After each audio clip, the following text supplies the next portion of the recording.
What if I told you one man without a gun, without a gang, without even a computer, walked into a bank and stole nearly $250 million, using nothing but smoke, fear, and something he called magic? It sounds impossible, right? Like a twisted fairy tale. But this story isn't fiction. It's real. It happened in broad daylight, and court records from 3 countries prove it. A story so bizarre it feels cursed, because the deeper you go, the harder it is to explain. Why did a respected bank manager hand over $242 million with no evidence, no security, and no questions? Why did international banks enable it? And why did no one stop it? Until it was far too late? This is the story of a mysterious man from Mali who cast a spell not just over one man, but over the entire system meant to stop him. The name was Bobani Sissoko, and in 1995 he stepped off a plane in Dubai with little more than a business visa and a mind full of secrets. Dubai at the time was booming, money, oil, and ambition floating in the air. People came from all over the world to chase fortune. But Sissoko wasn't just another traveler. He walked into the Dubai Islamic Bank, one of the largest and most trusted institutions in the city, and demanded a meeting with the top man himself. It was unheard of. A stranger with no appointment pushing past layers of bureaucracy to speak to the bank manager directly? Security was skeptical, staff confused. But Sissoko didn't flinch. He waited and waited, until finally the manager, Mohammed Ayab, agreed to hear him out. The request was simple, a car loan. But nothing about Sissoko was simple. He had no job in Dubai, no bank record, no local address. Still, he got the loan. Just like that. No collateral, no paperwork issues. Something about him, his confidence, his calm made people drop their guard. And then Sissoko did something even stranger. He invited Ayab to his home. Dinner, he said. A chance to share something rare and special, a secret from my culture. At first the manager declined, but Sissoko's tone shifted. He promised something wondrous, something Ayab would never forget. And curiosity, like it often does, won. That night, Ayab stepped into Sissoko's apartment and into another world. Dim lights, thick smoke. The air perfumed with incense, strange objects on every surface. It was like stepping into a sorcerer's cave in the middle of modern Dubai, and perhaps that was exactly what it was. Sissoko said he could double money, literally double it, using powers passed down through generations, spirits, jinn, ancient rituals. He explained it so calmly, so convincingly, that it didn't feel like a scam, it felt like a ceremony. To prove it, Sissoko asked Ayab to bring cash, real cash. Ayub called in a favor and summoned 100,000 dirhams, about $25,000. When the money arrived, the room transformed, chanting, shadows, Sissoko's voice rising and falling like waves. Then the lights went out, pitch blackness. Suddenly a scream. A door burst open. A man ran out, shouting about a jinn attacking him. Ayab was frozen. His brain couldn't explain what his eyes were seeing. Sissoko calmly reassured him. The spirit doesn't like strangers, he said. Go outside. Let me finish the process. Ayab obeyed. From the other side of the door, he could still hear the chants. Music. The scent of smoke grew heavier, thunder crackled, lightning flashed, and then silence. The door creaked open. Ayab stepped inside, the room still thick with smoke. But on the table there it was $200,000, exactly double what he had brought. Ayoub touched it, counted it, checked the bands. It was all there. In that moment, something inside him shifted. Logic bowed its head to awe. He was convinced this man, this stranger, could do what no banker could.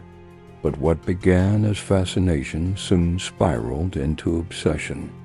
What Ayoub didn't know, what none of us knew, was that Sissoko had played this act before. Money doubling scams were common in parts of West Africa during the 90s, passed off as mystic traditions. But no one had ever pulled one this big. Within weeks, Ayoub was transferring bank funds directly to Sissoko.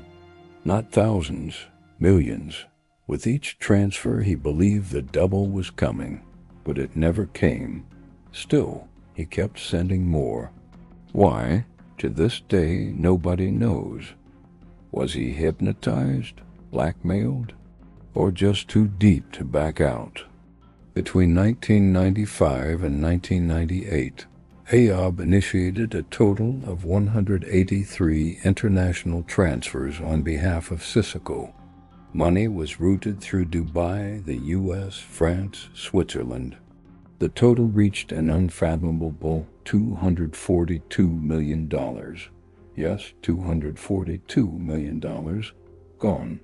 And the bank? Silent. No alarms, no audits. Somehow, Ayoub's position and charm kept everything quiet. How does a financial institution lose nearly $250 million and not notice? Some say the systems were old. Others whispered darker theories that Ayoub wasn't the only one under a spell. But the truth, whatever it is, slipped through the cracks. As for Sissoko, he vanished from Dubai like smoke in a gust of wind. He returned briefly to Mali, showering his impoverished home village with gifts, launching projects, and earning the nickname Basaur, the generous one. To them, he wasn't a thief. He was a savior, but he didn't stay long. His eyes were already set on America, and in 1996 he landed in New York. With millions in his accounts and a hunger for more, Sissoko began crafting a new life, this time on youth soil. And once again, he moved with the same eerie magnetism. He walked into Citibank and opened an account. Then he met a female employee, charmed her, courted her, and married her. Never mind that he already had multiple wives across continents. Soon, more than $100 million quietly transferred from Dubai to his American account, and that's where the next chapter begins. In America, Sissoko's behavior shifted. The robes gave way to designer suits. He bought houses, cars, jewelry, anything he wanted, he got. He established his own airline, bought old Boeing planes, talked about changing Africa's future, and people believed him. But beneath the glitz, storm clouds gathered. His fortune came with no roots, no explanation, and no boundaries. The bigger he lived, the more dangerous the attention became. And then, he tried to buy 2 military helicopters from the US government. That's when everything unraveled. But we'll get to that in a bit, because this is no ordinary scam. It's a story that moves like a shadow-shifting shape as you chase it. Was Sissoko a criminal, a magician, or something far more dangerous? Stick around. The next chapter only gets darker. When Babani Sissoko landed in the U.S., he didn't just bring money, he brought magic, or at least the illusion of it. In Dubai, he had moved in shadows. In America, he moved in spotlights. He was no longer the stranger with incense and darkened rooms. Now he was the international businessman with $1 million jewelry, a private jet, and enough money to make people ignore the details. He bought 3 airplanes, 2 of them full-size Boeing 727s, and claimed he was launching an airline that would connect his village to the world. The name? Dia Air, after the very people who worshipped him back in Mali. But the airline never took off literally. The planes just sat there, rusting on the tarmac. No scheduled flights, no staff, just metal shells and big dreams. And the money? It kept flowing. Sissoko was sending for it from Dubai, now totaling over $100 million into his American accounts. But he wasn't doing it alone. He had help from his newlywed wife, a Citibank employee, and 2 other insiders. They processed the transfers, bypassed red flags, and kept the river of stolen money flowing safely into U.S. soil. It didn't take long before the fantasy began to outpace reality. In New York, Sissoko lived like a king, lavish parties, convoys of luxury cars. Jewelry stores knew him by name and by the size of his receipts. He would walk in, smile, and walk out with $500,000 in diamonds. No questions asked. He married multiple women across states. In Miami alone, he had over 20 apartments, each rented for a different wife, one for each night of the week and then some. By all accounts, Sissoko was untouchable. A myth, the kind of man who didn't follow rules because he made his own. But power like that doesn't go unnoticed. And it was a helicopter of all things that finally brought him down. In 1996, he tried to buy 2 military-grade helicopters from the U.S. government. They were aging relics from the Vietnam War, but Sissoko had a story ready.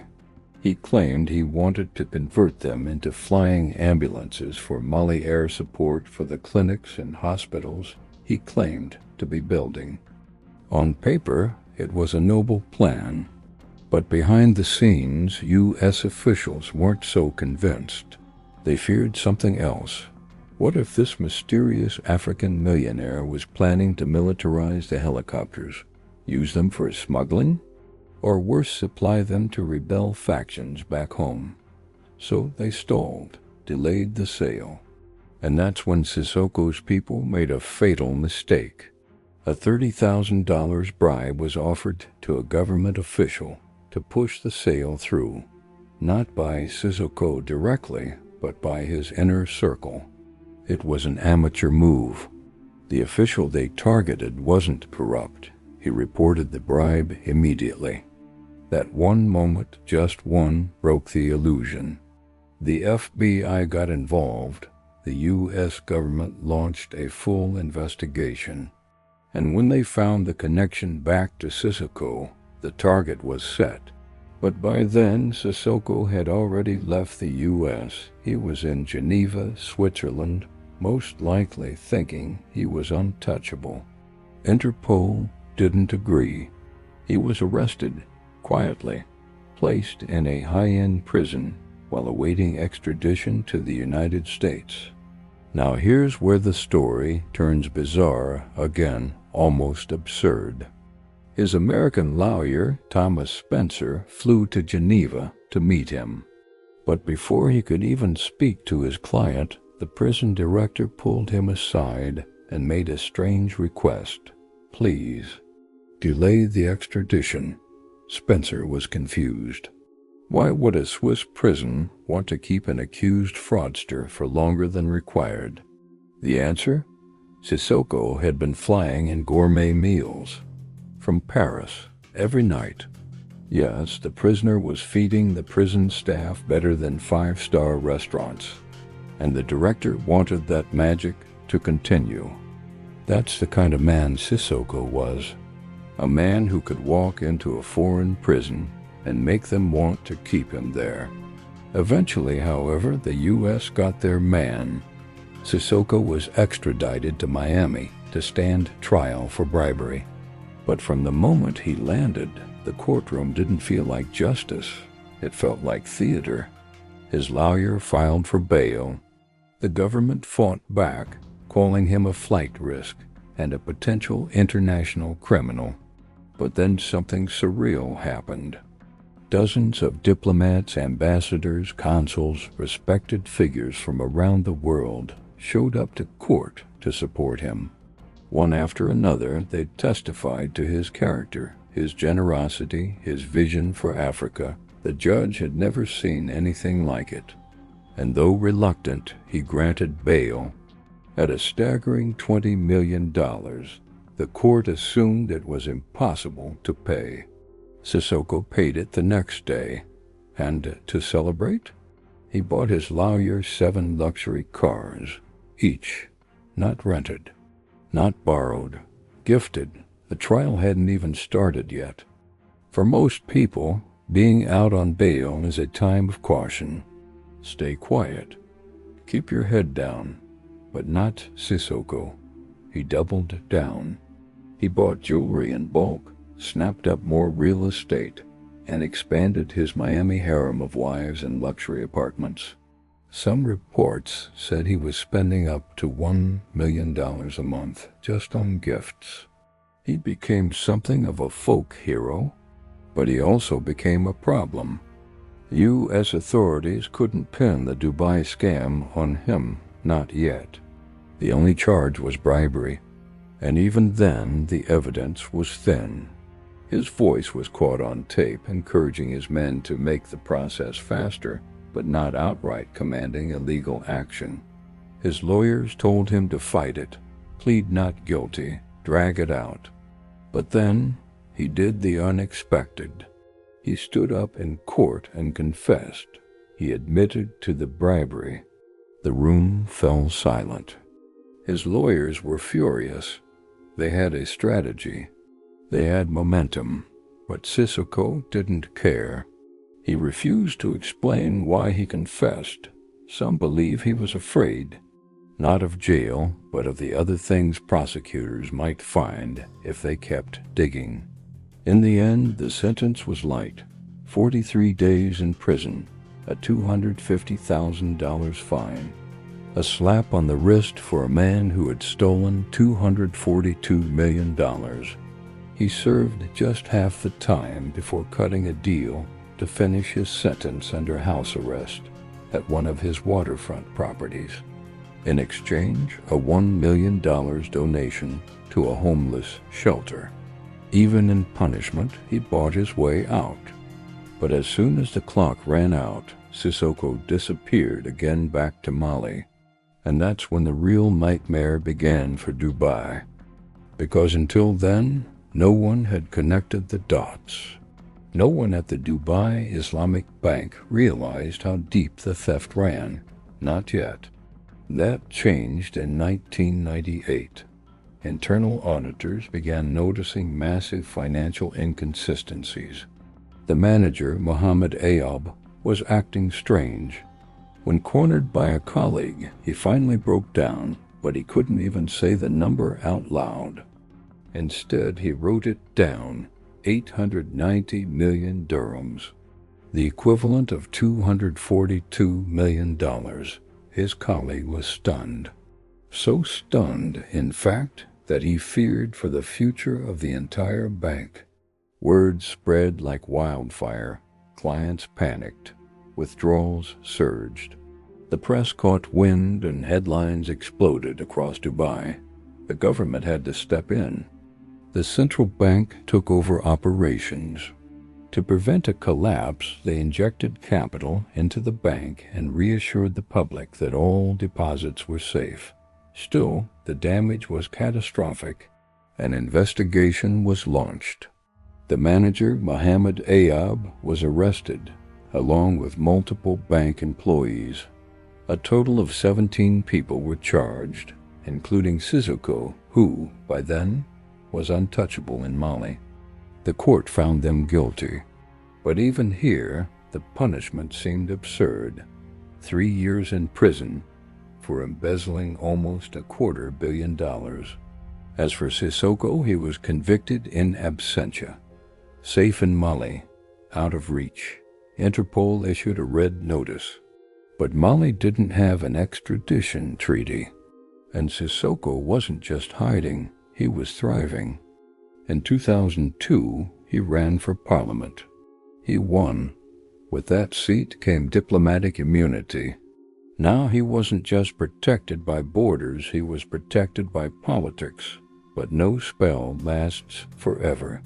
In 2014, Sissoko lost re-election. His immunity vanished. His fortune dwindled. His planes were grounded. His wives left. And the man once called Basaur returned to his remote village alone. There, in the shadows of forgotten glory, the world's most mysterious conman quietly lived out the rest of his days. But his story still didn't end, because in 2018 a BBC journalist tracked him down. And what he said in that final interview will leave you even more stunned than what he did. He laughed. He denied everything, said he never took the money, said he wasn't a wizard. Then, almost whispering, he said, "If I had that kind of magic, why would I need a bank?" And yet he once had $400 million. The records show only $242 million stolen. So where did the rest come from? That's what we'll explore in a bit, because maybe, just maybe, the biggest trick of all wasn't stealing the money. It was making the world believe it ever existed. In 2018, after years of silence, the man who once bathed in millions agreed to speak. Not to a judge, not to a jury, but to a single BBC journalist who tracked him down in the dust-worn village of Dia, Mali. The world leaned in. They wanted to know, was it real? The magic? The smoke? The spells? Did he really con one of the most powerful banks in Dubai and walk away untouched? What they got was a smirk. Babani Sissoko sat in his crumbling home, far from the gold-plated apartments of Miami, wearing a simple robe. His eyes were aged, but not defeated. There was no trace of the man who once bought Boeing jets like most people buy shoes. But there was something else. A look, something ... smug. When asked about the Dubai Islamic Bank scandal, he chuckled. "I only took a car loan," he said. "If the bank lost money, maybe they should explain how." He denied it all. The $242 million? He brushed it off. The use of magic? Laughed. If I had magic, why would I need money? But here's the thing, he never denied being rich. In fact, he claimed he once had $400 million. Wait, stop. The records, bank files, court documents, international lawsuits, all point to a theft of $242 million. So where did the extra $158 million come from? No one knows. No trace.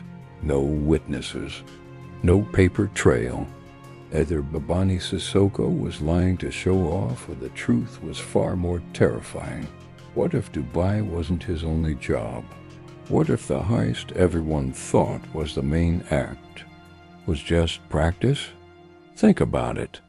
His techniques were too polished, his confidence too chilling, his connections too deep, his escape too smooth. You don't wake up one morning and convince the director of an Islamic bank to wire you hundreds of millions unless you've done it before. What if he had already done this elsewhere? Multiple times, smaller jobs, less publicity. Countries too embarrassed to come forward. What if Babani Sissoko didn't steal $242 million? What if he stole the idea of money itself? He made the world question the system. A man with no official education, no military, no backing, no weapons brought global banking giants to their knees. With words, smoke, illusion, presence. They say he used black magic. But maybe the real sorcery wasn't incense or spirits. Maybe it was persuasion, confidence, charisma weaponized. The power to make a man doubt his own eyes. The Dubai Islamic Bank tried to sue Citibank for facilitating the money laundering. But Citibank? They walked away untouched. Not a single dollar paid in damages. The global banking system, embarrassed by how easily they were fooled, closed ranks and buried the story. And Sissoko? He wasn't hiding anymore. He wasn't running, because Mali wasn't chasing. He ran for parliament again. Won. Lost. Didn't matter. By then, he had become folklore. Children whispered his name in markets. Elders called him the man who danced with Jinn. But money doesn't last forever. Not even stolen money. By the time of the BBC interview, his fortune was dust. The planes, the diamonds, the 20 wives gone. All that remained was a man and a memory. And still, he smiled. Because for Babani Sissoko, the magic was never about the money. It was about the power to make the world look away. To walk into a bank, into a court, into a prison, and leave untouched. To take $242 million and vanish into legend. Until 2021, when the story ended. He died quietly in his village. No luxury. No bodyguards. Just rumors and myths echoing through cracked mud walls. But the mystery? That didn't die. There are still questions. Where did the money go? Who helped him? Was he working alone? Was he actually under protection from governments? Secret networks? Or was he simply the most charismatic fraud in human history? One thing is clear. What he did wasn't just a scam. It was a psychological assault on reality. And it worked. So the next time a man in a suit walks into a bank and smiles too calmly, ask yourself, are you looking at a client? Or the beginning of the next illusion? Because while Babani Sissoko may be gone, the magic that never left